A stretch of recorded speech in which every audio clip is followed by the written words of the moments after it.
It's the UK's largest theme park, a place built for adrenaline, for excitement, and for people who quite literally come here to scream. But at Alton Towers, some of those screams might not be part of the ride, because behind the roller coasters and beyond the crowds, there are stories, whispered by guests, shared by staff, and passed down the generations like urban legends. Stories of ghostly children, strange sightings on CCTV, and people checking out of the hotel in the middle of the night. So the question is, could this Staffordshire hotspot for fun also be one of the most haunted places in the UK? Hello friends and welcome back to the channel. If you're new here, I'm Claire. This is the Wanderlust Way. Now today we are in Staffordshire at the UK's largest theme park, Alton Towers. Now the reason we're here is obviously to check out the roller coasters and the rides, but I've heard some whisperings that this site is actually haunted as well. So I've come to check that out and look at the ghost stories and share those with you. Now it is a very historic site, so I'm also going to look at the stories about why some of those hauntings might be happening in the first place. And some of these hauntings, they're not just old stories, they are modern day experiences as well that have happened from staff that have worked here. So before we start, let me say a huge thank you to everybody that supports this channel by liking, commenting, subscribing, sharing, becoming members, sending super thanks, because honestly everything that you guys are doing is helping this small corner of the internet to grow. It's allowing me to carry on with adventures like this and sharing the stories as I find them with you. Okay, so if you're ready for an adventurous, spooky wander around Alton Towers, that's enough waffle, let's wander.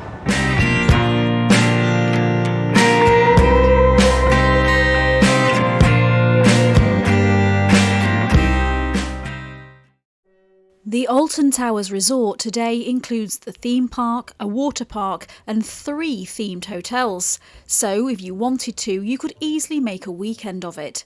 The scale of the place is gobsmackingly huge.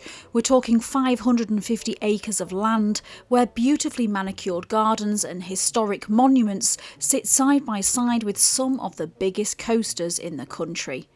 And when you really stop and take that in, it's a bit of a strange mix. All this modern chaos sat right on top of something much older. And to be fair, Alton Towers doesn't exactly shy away from that darker edge either. Every autumn the place transforms for Scarefest, their annual Halloween event.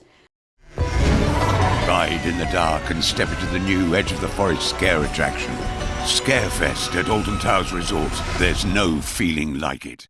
With live scare mazes, nocturnal opening hours and even VIP ghost hunts.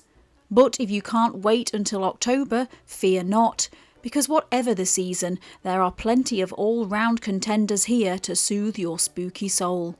The Dark Forest, Forbidden Valley and Gloomy Wood, to name just a few. And that's before we even get onto the rides. Take the Wicker Man for example. If you know some of the folklore behind that, human sacrifices inside giant wicker structures, it's actually pretty disturbing.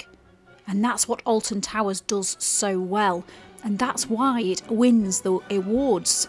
It plays right on that line between excitement and fear. But what if all that darker theming isn't just carefully designed? What if it's actually feeding into something else? Something that was never meant to be part of the experience at all.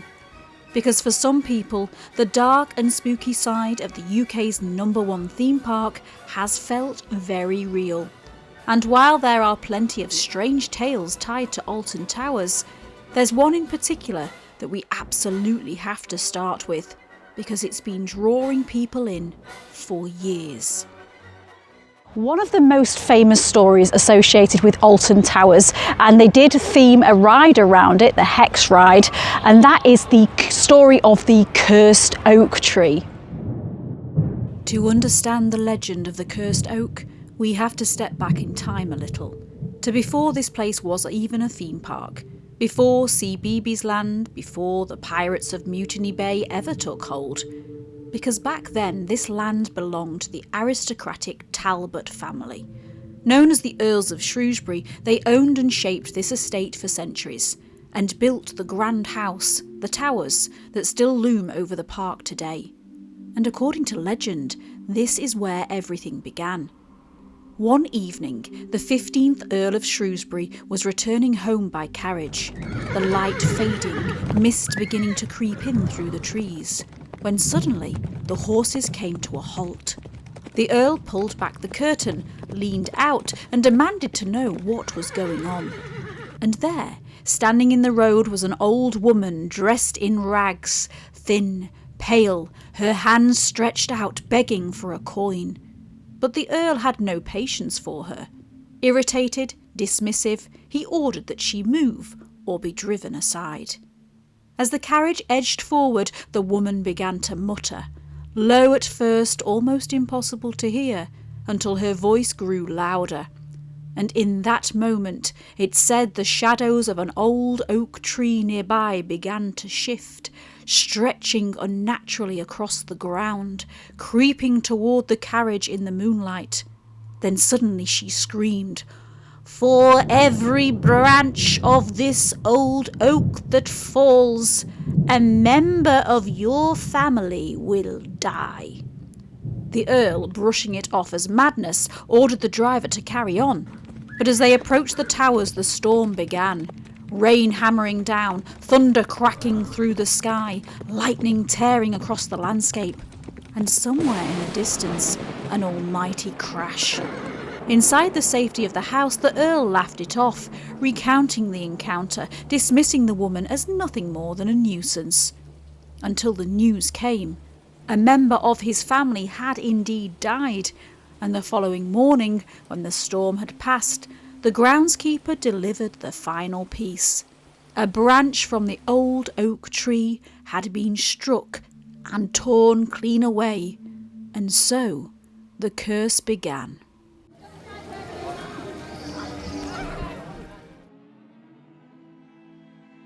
Today, the story of the Cursed Oak lives on in one of the park's most iconic attractions, Hex, the Legend of the Towers, which first opened in 2000 and sits right inside the original tower ruins.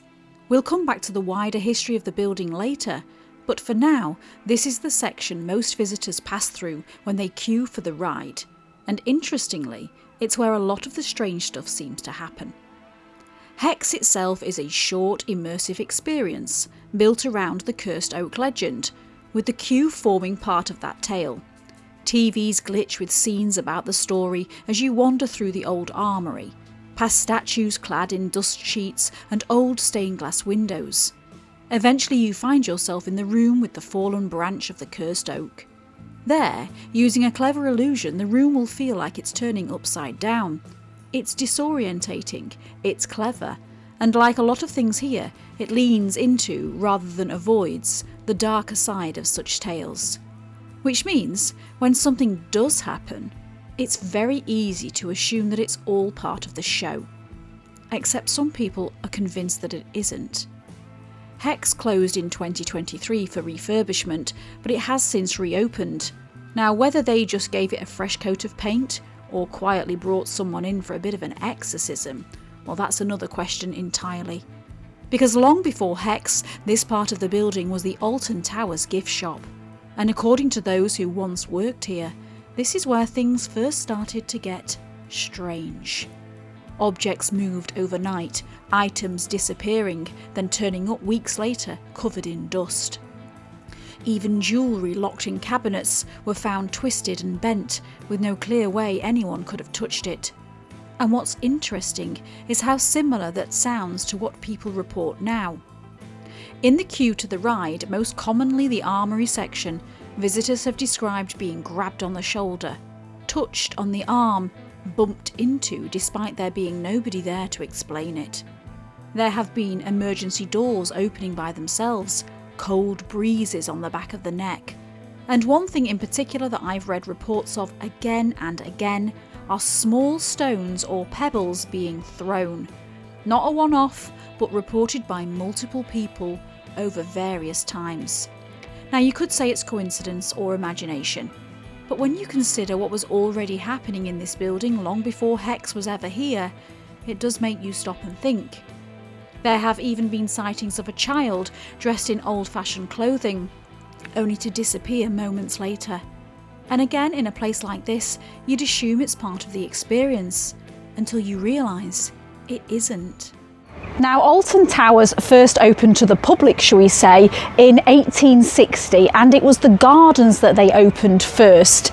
Fast forward to where we are today, the theme park that we now know it as, that opened on the 4th of April 1980. Now, the first ride that they opened for that, their big roller coaster, was the Corkscrew. Does anybody remember that? That's now, I believe, on the site of where the 13 ride is situated.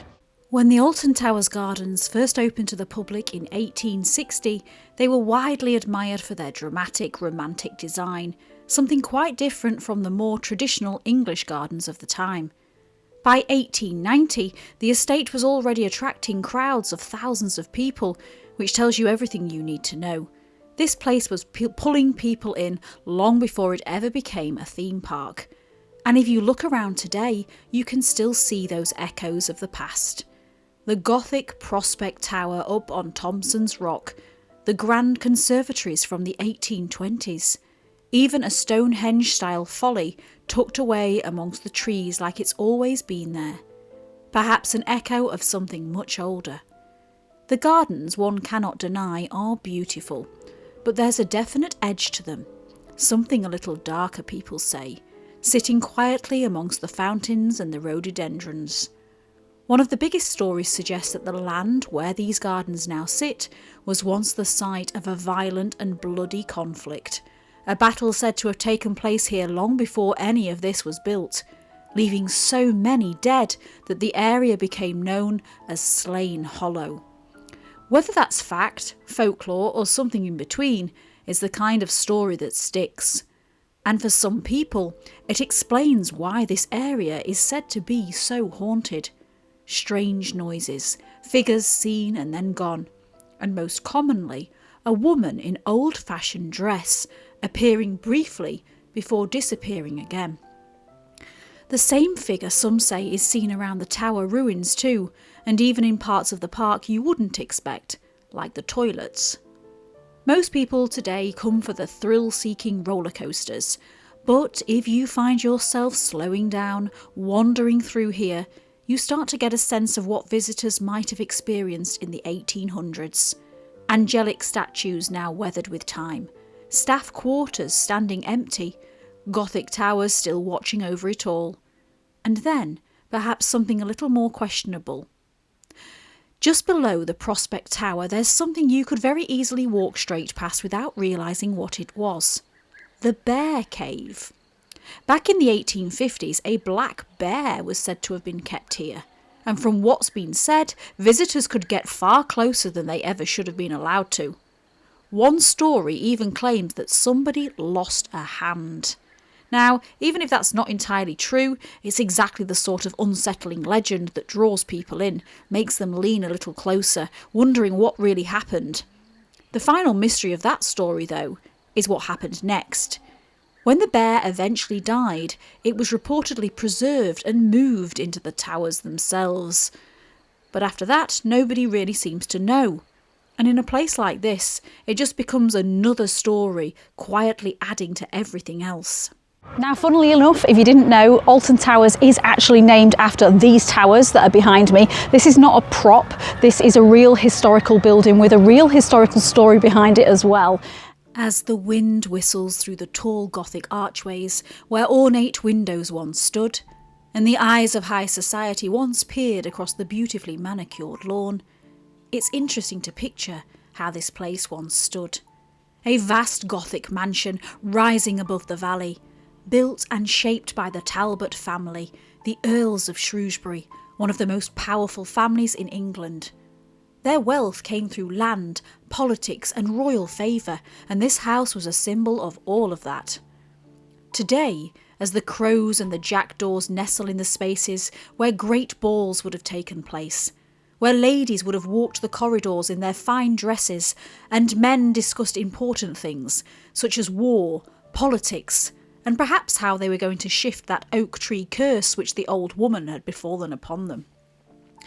In the end, the rumour was that they chained the old oak up to stop the branches from falling, and you can still see it apparently. It sits in a wooded area a few miles away from the park, a physical reminder of that old legend. I don't know what they were doing, to be honest, between hosting balls and chaining up trees. But in a place like this, there's a lot which can feed the imagination if you stand here long enough.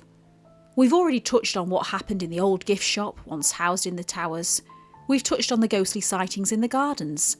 But we've not really looked into the demise of such a beautiful building and how it became just the backdrop to the UK's largest theme park. The original romantic version of the towers did not last. By 1924, the Talbot family had moved out completely. Following the death of the 20th Earl in 1921, Lady Shrewsbury lived alone here until around 1923, before the house was eventually abandoned as a family home. The building did, however, get a second purpose, and during the Second World War, like most large-scale buildings of this nature, it was utilised for the war effort. An officer cadet training camp, its lands ideal for preparing soldiers for war. Intense 6-month courses turning volunteers into combat-ready officers through physical training, weapon drills, infantry tactics and navigation. Battle simulations, strenuous hikes, the handling of heavy weapons, and preparation for the immense pressure of command.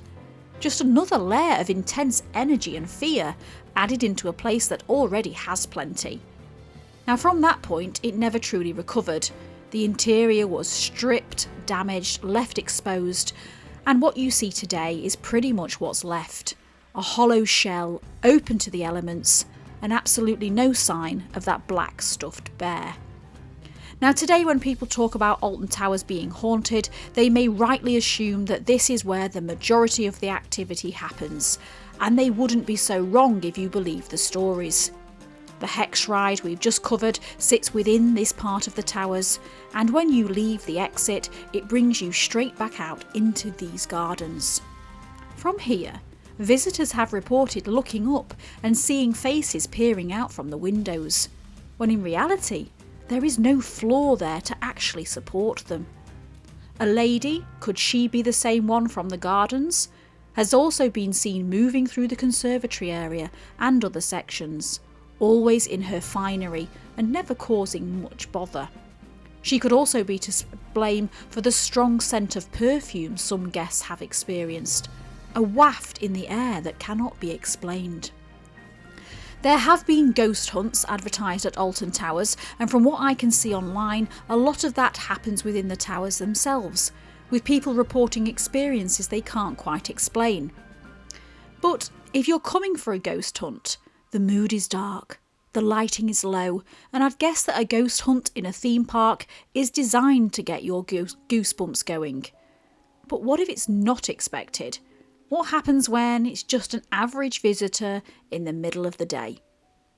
One story I found tells of a young girl who remembers visiting Alton Towers a long time ago with her family. Now they found themselves in a part of the towers that's no longer accessible to guests.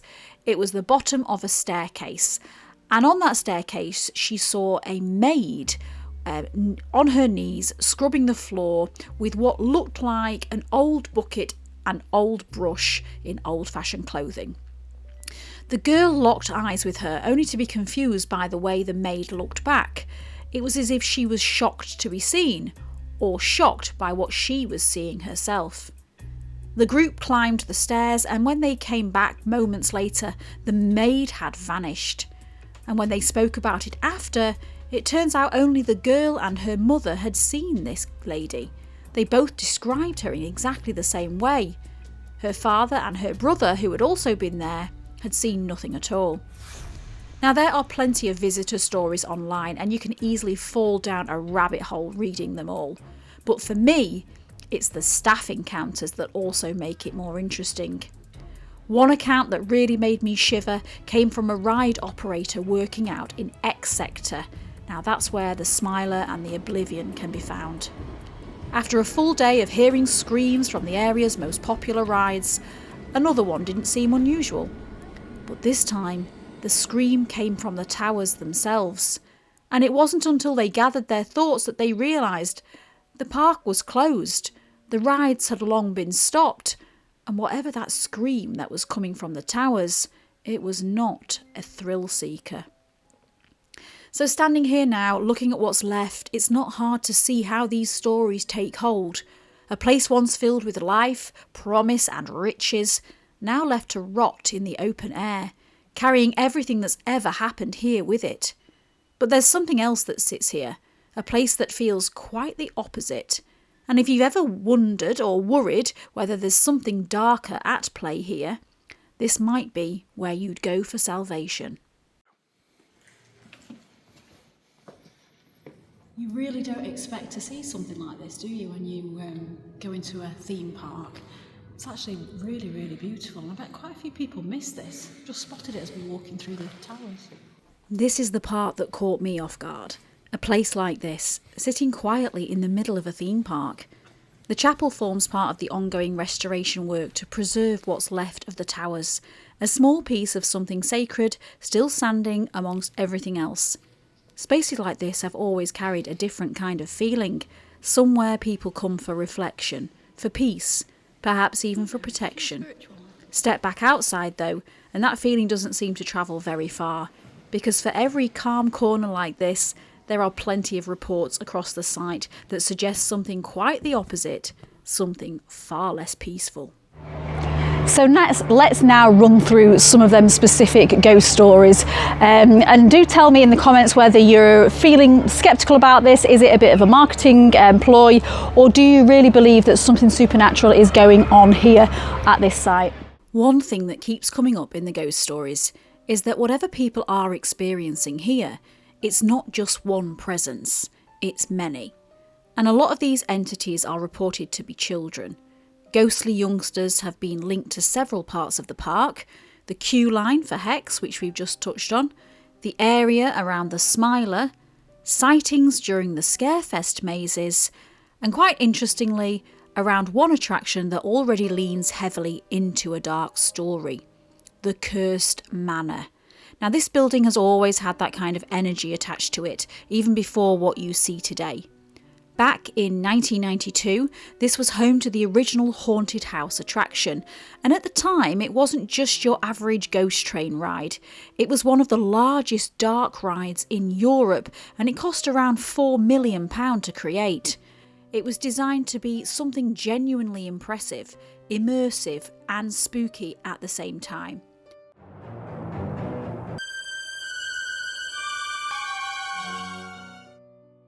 Now, about 10 years later, it was transformed into Jewel, where visitors sat in carts, they could fire laser guns at whatever was jumping out at them. I mean, who remembers Jewel from back in the day?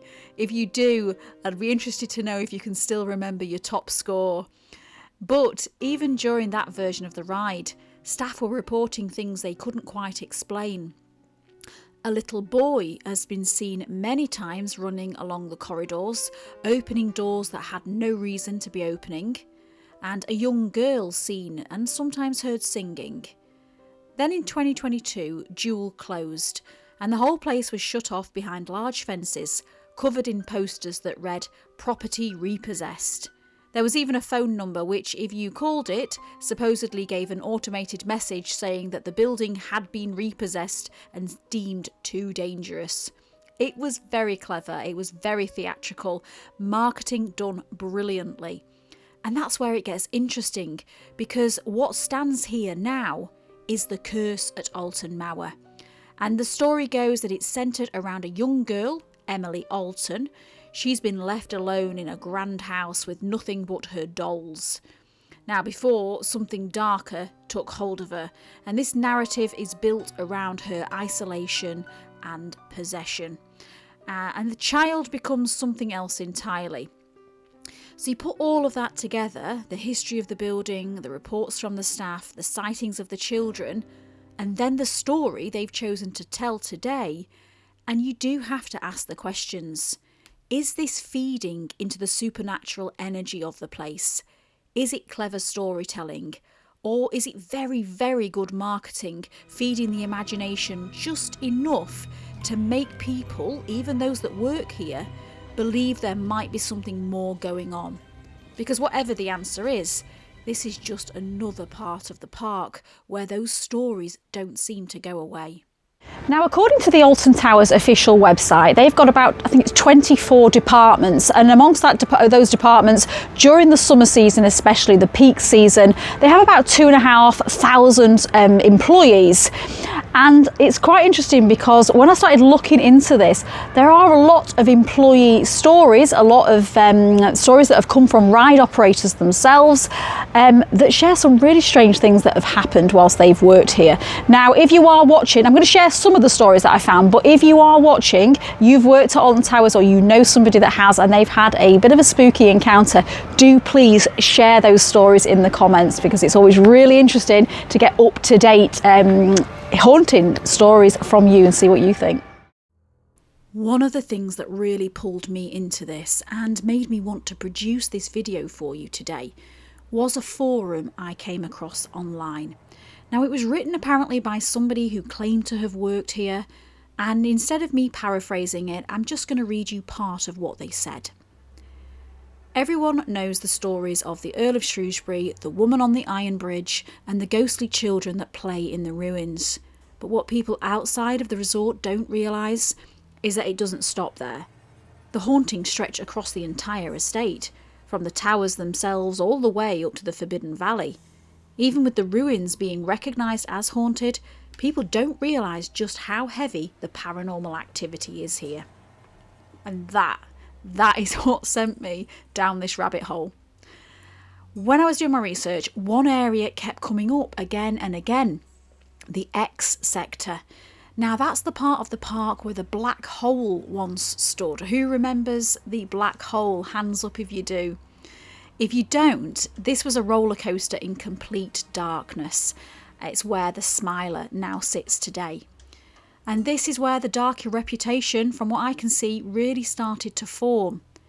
In 1984, not long after it opened, there was an incident on the black hole where part of the coaster derailed and it left several people injured. The ride was shut, it was checked, and then it was reopened. Now, whilst all that was going on around the same time, stories began to spread that during the construction of the ride, an ancient burial ground had been uncovered, that something in the ground had been disturbed. There was no official evidence to support that, but it didn't really matter, because when you place that kind of idea alongside a real incident, it becomes the perfect breeding ground for an urban legend. Rumours that somebody had died on the ride started doing the rounds, especially amongst the school kids.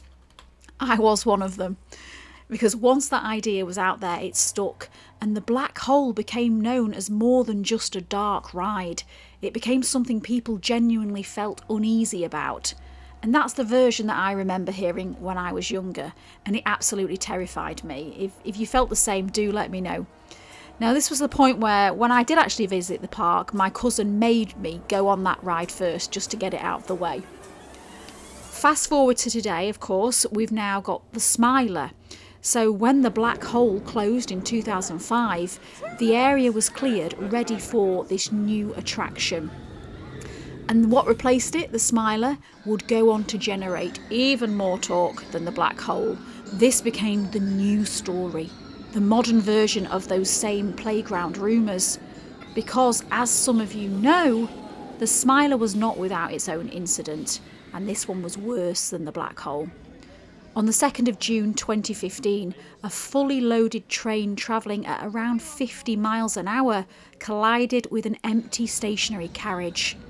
Of the 11 riders who required medical treatment, 5 were seriously injured, and 2 later required partial leg amputations. It was absolutely devastating, and it's something I am sure the park and those involved would rather forget ever happened. But the ride eventually reopened in March 2016 with some additional safety features in place, and today it is one of the park's top rides. It's become a bit of a cult favourite with a strong following of people who absolutely love this ride. But when something like that happens in a place that's already surrounded by stories, It doesn't take much for people to start connecting things. And this is where some of the strangest reports come from. Stories of children again, particularly around the Smiler itself and its exit corridor. Now, one of these accounts describes an employee monitoring the CCTV, spotting a child in a restricted area near the baggage section. They called down to the ride operators, but no one could see anyone there. And when they checked the screen again, the child had gone completely. Other visitors have described physical encounters. Some have felt like they've felt something brushing against them. One said they felt a hand, and they were running their hand along the wall, and they felt what they seemed to be the face of a child. They looked up, there was nobody there. Some have seen figures running towards them in the exit corridor, only to pass straight through them. And others have described being touched or grabbed with nobody there at all. Taken on their own, each one sounds like a story. Put together, they start to form a pattern, and it becomes very easy to see how this particular part of the park has built the reputation that it has. But the rides aren't the only place these stories show up, and some of the most unsettling reports come from the hotel.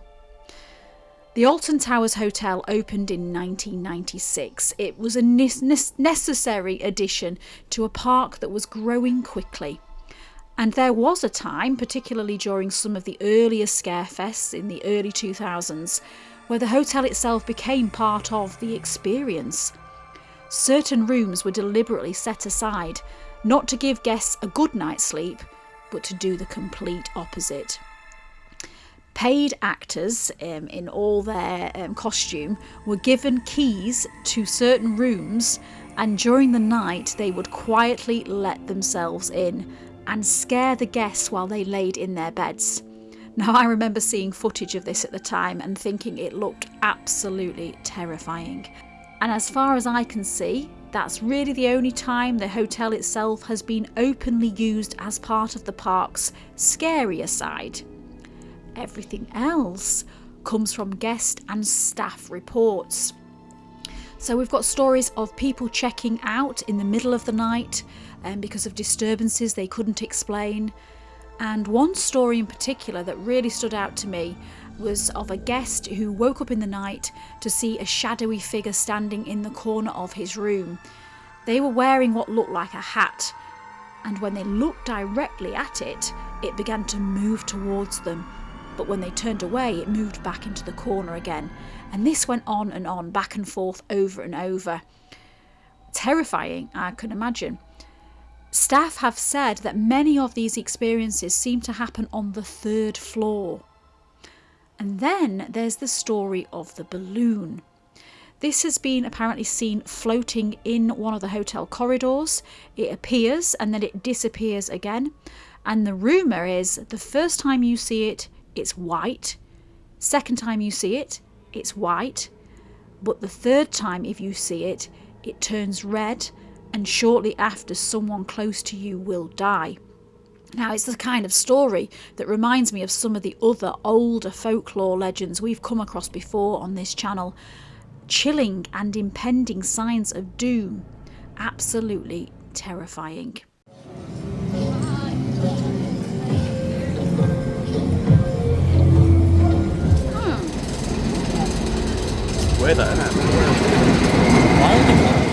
So what do we all think of this?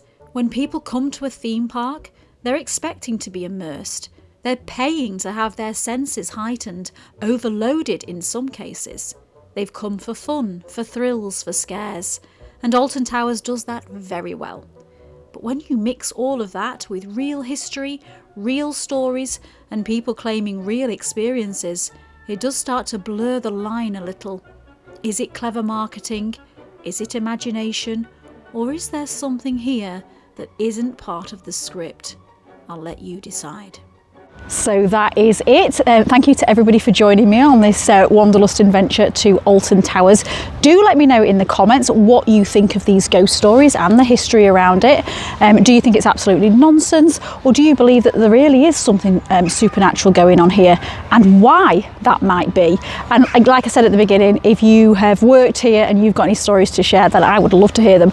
I believe that they used to do some ghost hunts on this site as well, and I think most of the activity has happened in the towers behind me. So some of you might be watching, you might have experienced one of those ghost hunts. So yeah, do let us know. Now, until next week, stay safe, stay curious, and keep wandering.